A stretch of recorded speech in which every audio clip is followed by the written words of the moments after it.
अगर आज आप 1 लाख का डायमंड खरीदो तो 5 साल बाद आपको कितने पैसे मिलेंगे? 1.5 लाख, 2 लाख या फिर कुछ और? चलिए आपको एक कहानी सुनाता हूं, रोहन की कहानी। कुछ साल पहले रोहन अपनी जिंदगी का एक बहुत बड़ा कदम उठाने जा रहा था। अपनी गर्लफ्रेंड को प्रपोज करने के लिए वो एक परफेक्ट रिंग की तलाश में था। काफी सोचने के बाद वो पहुंचा एक शानदार बड़े से लग्जरी शोरूम में। वहां की चकाचौंध, वो चमकती लाइट्स और मखमल पर सजे हीरों को देखकर उसकी आंखें खुली रह गईं। सेल्स पर्सन ने उसे एक खूबसूरत सॉलिटेयर रिंग दिखाई और उसे देखते ही रोहन को लगा, बस यही वो रिंग है। उसने बिना ज्यादा सोचे समझे पूरे 1 लाख रुपए खर्च करके वो डायमंड रिंग खरीद ली। उसके दिमाग में 2 बातें चल रही थीं। एक, ये उसकी मोहब्बत की निशानी थी, और दूसरी, ये एक शानदार इन्वेस्टमेंट भी था। आखिर डायमंड है, वैल्यू तो बढ़ेगी ही, यही तो हम सबने सुना है ना? उसे लगा कि ये पत्थर का टुकड़ा वक्त के साथ और कीमती हो जाएगा। 5 साल बीत गए।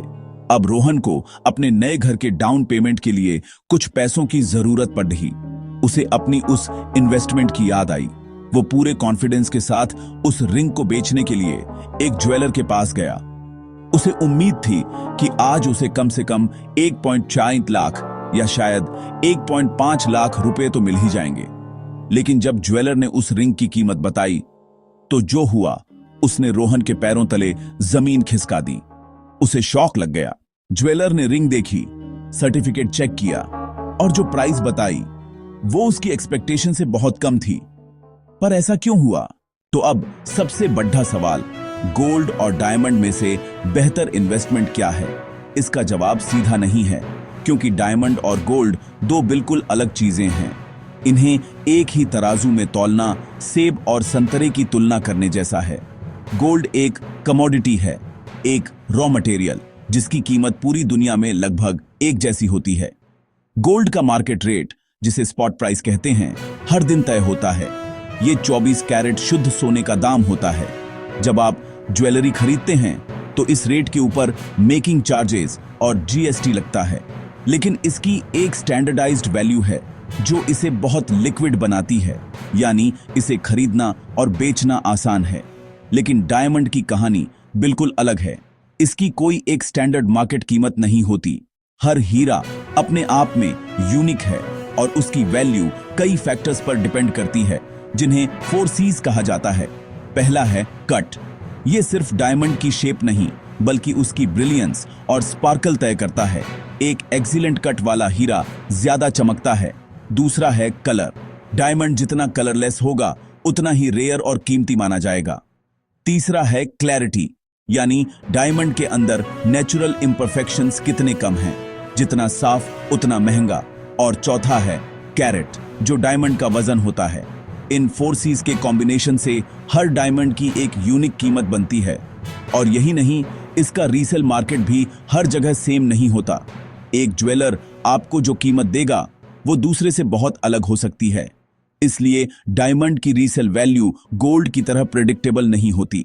इसलिए स्मार्ट बायर्स डायमंड को सिर्फ इन्वेस्टमेंट नहीं, लग्जरी, ब्यूटी और इमोशंस के लिए भी खरीदते हैं। तो आप क्या चुनोगे, गोल्ड या डायमंड?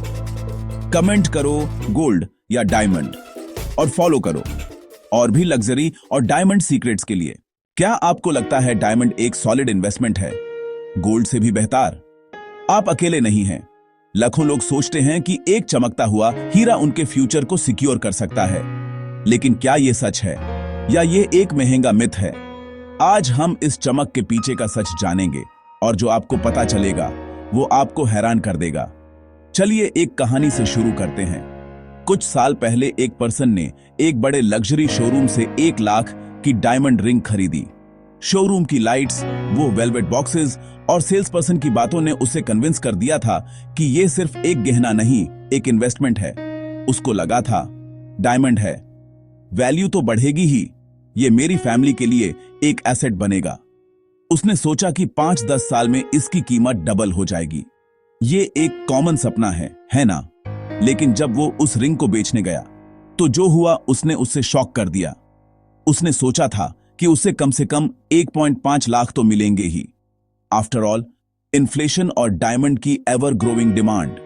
ज्वेलर ने रिंग देखी, सर्टिफिकेट चेक किया, उसने डायमंड को हर एंगल से परखा। बायर का दिल तेजी से धड़क रहा था। फिर ज्वेलर ने कैलकुलेटर पर कुछ नंबर्स टाइप किए और स्क्रीन उसकी तरफ घुमा दी, और जो प्राइस बताई वो उसकी एक्सपेक्टेशन से बहुत बहुत कम थी।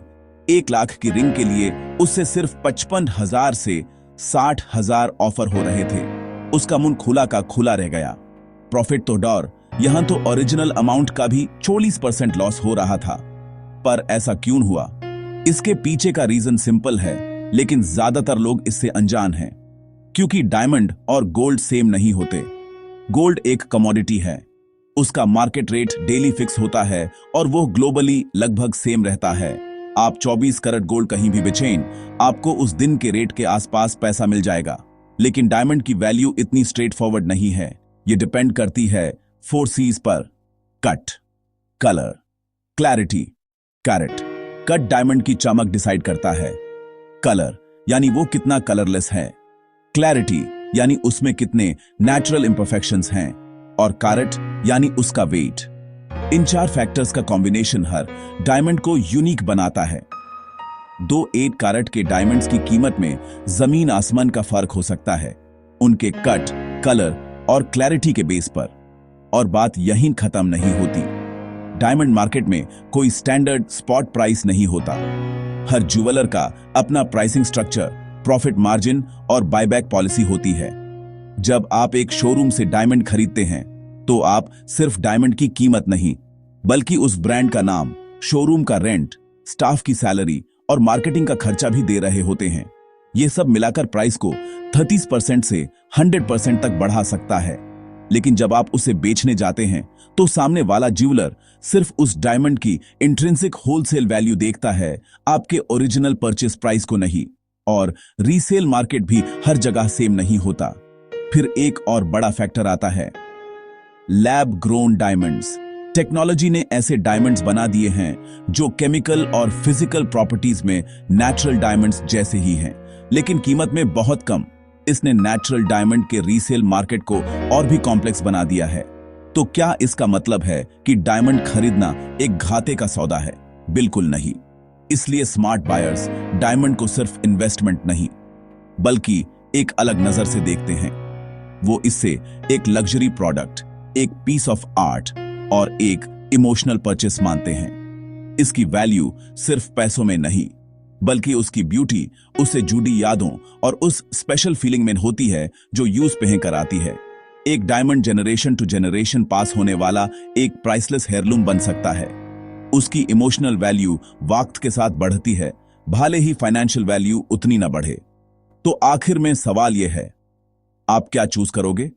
गोल्ड जो एक सेफ लिक्विड इन्वेस्टमेंट है, या डायमंड जो बेमिसाल ब्यूटी, लग्जरी और इमोशंस का सिंबल है? आपकी प्रायोरिटी क्या है? फाइनेंशियल सिक्योरिटी या टाइमलेस एलिगेंस? नीचे कमेंट करके बताओ आपकी चॉइस क्या है, गोल्ड या डायमंड, और क्यों? और ऐसे ही लग्जरी और डायमंड के अनकहे सीक्रेट्स जानने के लिए हमें फॉलो करना ना भूलें।